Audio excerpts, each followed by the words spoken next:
안녕하세요. 우주입니다. 집결안의 버프는 어떻게 작용할까?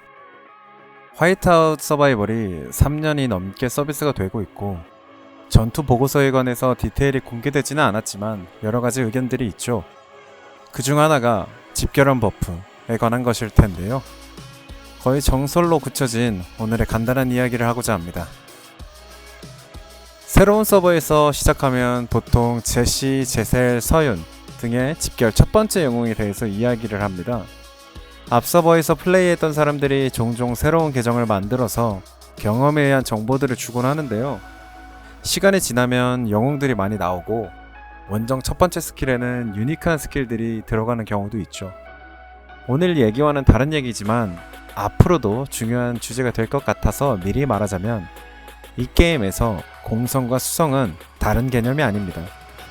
공격할 때만 제시를 쓰거나 수비할 때만 패트릭을 쓴다는 것은 잘못됐다는 말이죠. 자세한 얘기는 새로운 영상에서 더 하겠습니다. 오늘은 집결원으로 참여 시 적용되는 버프가 어떻게 작동하는가에 대해서 이야기해볼까 합니다. 집결 참여 기준의 원정 첫 번째 버프의 목록을 간단히 정리하면 가하는 피해 증가, 파괴력 증가, 공격력 증가, 피해 감소, 방어력 증가, 적군 방어력 저하 등등이 있습니다.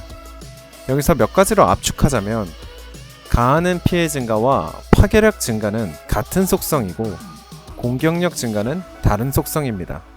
그러니까 제시와 제셀, 10세대 블랑시 같은 속성의 스킬이라는 것이죠.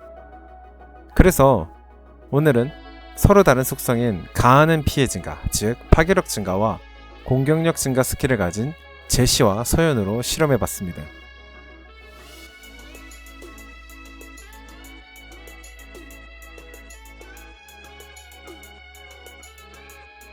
같은 상태의 계정과 3티어 방패병 병사 285명으로 진행했습니다. 숫자에 의미가 있지는 않습니다. 있는 영웅 중 같은 능력치의 새 영웅을 사용했습니다. 속성 버프가 사진과 같이 똑같고 둘 다 생존 0이 떴죠. 여기서 보이는 손실은 도시 공격자 손실이니 신경 쓰지 않아도 무방합니다. 첫 번째는 집결원으로 2레벨 스킬을 가지고 있는 제시 플러스 제시로 진행했을 때의 결과입니다. 버프가 들어가니 사진처럼 공격자에서 86명이나 생존했습니다. 두 번째 실험입니다. 2레벨 스킬을 가진 서윤과 서윤입니다. 신기하게도 같은 숫자의 인원은 86명이 생존했습니다. 제시와 서윤은 모두 2레벨 스킬 10%를 가지고 있는 상태로 실험했습니다. 마지막 세 번째, 제시와 서윤입니다. 이번에는 89명이 생존했습니다. 여기서 우리는 간단한 결론을 낼 수 있습니다. 공격력 증가와 파괴력 증가는 다른 속성이지만 버프의 수치가 같을 때 같은 피해량, 즉 생존 인원으로 대비 가능한 결과를 보여줍니다. 그리고 제시, 서윤, 즉 공격력 증가와 파괴력 증가, 서로 다른 속성의 버프를 주었을 땐 더 강한 피해량, 생존 인원이 증가함으로써 강해졌다는 반증을 보여주었습니다.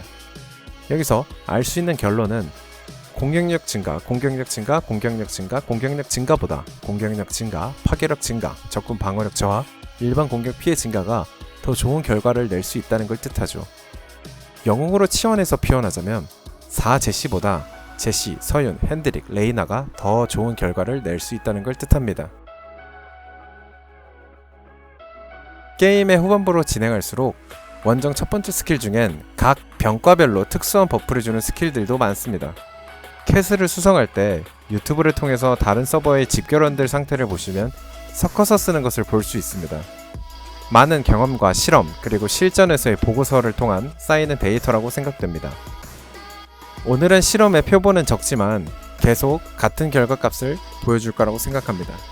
무작정 4 제시, 4 패트릭보다는 적절하게 섞어서 버프를 활용하는 것이, 그리고 그것을 내부 캐슬에서 실험 후에 서버전 캐슬 전투에 가져가는 것이 좋을 것 같습니다. 오늘은 여기까지입니다. 궁금하신 점은 댓글과 인게임 메시지로 보내주시면 자세하게 더 설명해 드리도록 하겠습니다. 오늘도 시청해주셔서 감사합니다.